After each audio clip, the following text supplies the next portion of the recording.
శివాజీ దీనావస్థలో ఉన్న భరతమాత దాస్య శృంఖలాలను ఛేదించి సుల్తానులకు మొఘలులకు ముచ్చెమటలు పట్టించిన అలుపెరగని పోరాట యోధుడు, రైతు జనబంధు, ధర్మబుద్ధి పరాయణుడు, సతీ సహగమనాన్ని రూపుమాపిన సర్వమానవ హితవాది, స్వాతంత్ర్య ఫలాలను జాతికి అందించి తన కన్న తల్లి సాక్షిగా మరాఠా ఆత్మగౌరవ కేతనాన్ని గగన శిఖరాలలో రెపరెపలాడించిన నవభారత నిర్మాత, ఆధునిక మరాఠా జాతిపిత, క్షత్రియ కులరాజైన ఛత్రపతి శివాజీ ఆత్మావలోకనం.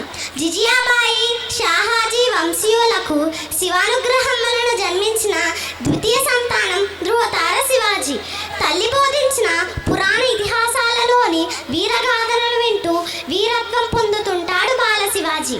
బీజాపూర్ సుల్తానులకు విధేయుడైన షాహాజీ స్వపరిపాలనకై ప్రోత్సహించిన భార్యపై ఆగ్రహించి ఆమెను ద్వితీయ పుత్రుడైన శివాజీని స్వామి పాత్రుడైన గురువు దాదాజీ కమ్ దేవ్ సంరక్షణలో ఉంచి పెద్ద కుమారుడైన సంభాజీని తీసుకొని జాగీరుకు పయనమవుతాడు. ఆ సమయంలో కుమిలిపోతున్న తల్లి జిజియాబాయితో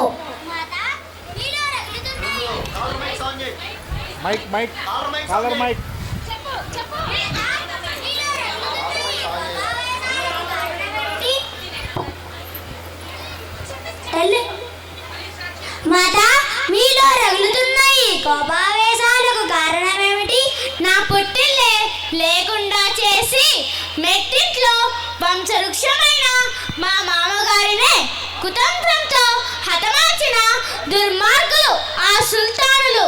మీ తండ్రికి సోదరునికి దూరమై కట్టిన తాళిని కన్న ప్రేమను మరచి అశ్రుజ్వాలతో తపిస్తున్న నా ఈ ఆవేదనకు కారణమైన వారి అధికార దాహాన్ని దహించి వేయాలన్నదే నా ప్రతీకార వాంఛ.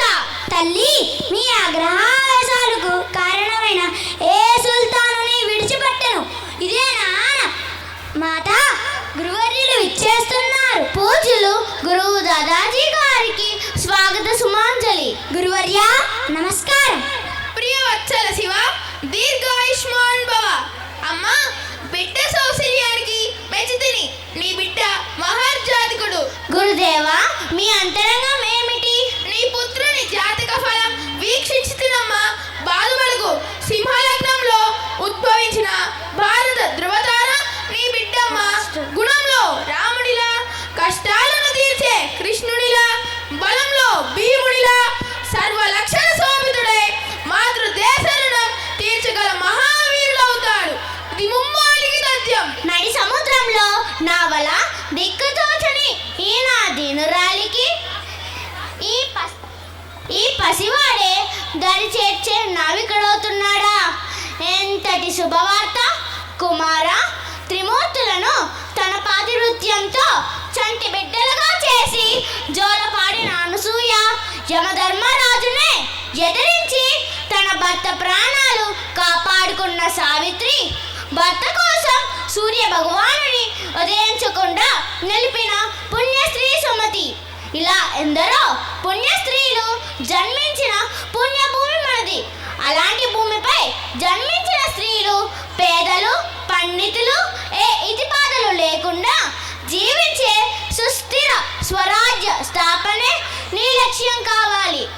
గురువర్య, ఈ బాలుడి బాధ్యత ఇకపై మీదే. మన కోసమే కాక ఈ దేశం గర్వించదగ్గ మహావీరుడిగా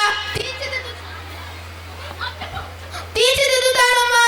జన్మనిచ్చిన తల్లి జనించిన భూమికి రుణం తీర్చుకునే సదావకాశం కలిగినందుకు ధన్యుణ్ణి గురుదేవా. 16 సంవత్సరాల వయసులో కత్తిపట్టి యుద్ధం చేసిన వీరుడు, యుద్ధంలో ఎత్తుకు పై ఎత్తులు వేయడంలో ధీరుడు, తమ రాజ్యంలో ప్రజలకు కష్టాలు రాకుండా మహిళల క్షేమం కోరే మహానుభావుడు, సతీ సహగమనాన్ని కూకటి వేళ్లతో పెకిలించి ఆడవాళ్ల చేత అన్నయ్య అనిపించుకున్నాడు. మరాఠా సామ్రాజ్యాన్ని నెలకొల్పి మొఘల్ సామ్రాజ్యాన్ని ఎదిరించాడు. ఆ పేరు ధైర్య పరాక్రమాలకు నిలువెత్తు నిదర్శనం. అతనే ఛత్రపతి శివాజీ.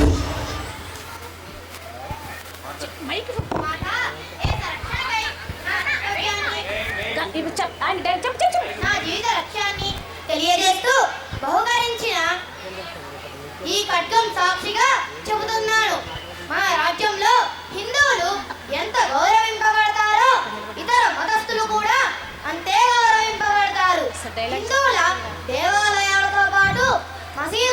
నిర్మాణం కూడా చేపట్టబడుతుంది.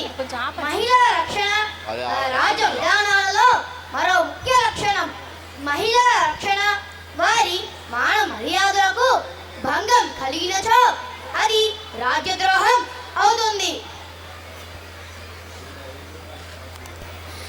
రాజాదిరాజ రాజమార్తాండ తేజ జై భవ దిగ్విజయీ భవ క్షత్రియ కులాంస విజయోస్తు విజయోస్తు. మహారాజా, శత్రుకూటలు నేలమట్టమయ్యాయి. సైనిక సేనలు శత్రుసేనాన్ని ఛేదించి విజయ దరహాసంతో ఉన్నారు ప్రభు. ఎక్కడ మన వీర సేనాపతి అప్పాజీ? నమస్కారం ప్రభు. ప్రభు, కోటను జయించాము. కోటలో ఉన్న వజ్ర వైడూర్యాలతో పాటు ఒక అమూల్యమైన వస్తువుని కూడా తీసుకువచ్చాము ప్రభు. ఏది? ఎక్కడ? ఇదిగోండి ప్రభు. ఏమిటి? ఒక స్త్రీను తీసుకువచ్చారా? హతవిధి! ఏమిటి దుశ్చర్య? కండ కావరమెక్కి ఈ దుండనమును తలబెడితివా? విజయ గర్వంతో కడులు పరులు కమ్మితివా? ఎంతటి దాష్టకము తలపెట్టావు అప్పాజీ? ప్రతి స్త్రీ మనకు మాతృ సమానం కదా. ప్రభు, నన్ను మన్నించండి. గర్వంతో కన్ను మిన్ను కానరాక ఇలా చేశాను. ఇక ముందెన్నడూ ఇలాంటి కార్యాలకు పాల్పడను. మీ చరణాలపై పట్టు. మహారాజా, మాటలతో మహిళల మనసును గెలవాలని చూస్తున్నారా? మీరు ఒక తేనె పోసిన కత్తి మీ సైనికులతో ఒక మహిళను బంధించి ఇలా నీతి వాక్యాలను చెప్పగలుగుతున్నారు. అమ్మా, ఆ దేవిపై ఒట్టు వేసి చెబుతున్నానమ్మా. ఈ ఛత్రపతి శివాజీ స్త్రీ రక్షణ కోసం ప్రాణాలు అర్పిస్తాడు తప్ప ఏనాడు ఇలాంటి నీచ కార్యానికి పూనుకోడమ్మా. ఓ స్త్రీమూర్తి, ఒక్కసారి మీ ముఖాన్ని చూసే భాగ్యం నాకు కలిగిస్తారా? అమ్మా, మీలో నా తల్లి రూపం కనిపిస్తుందమ్మా. ఈ ఛత్రపతి నిర్ణయానికి వ్యతిరేకంగా ప్రవర్తించిన నా సైనికులను నేను మందలిస్తాను తల్లి. మీరు నిశ్చింతగా ఉండండి. రాజ లాంఛనాలతో నా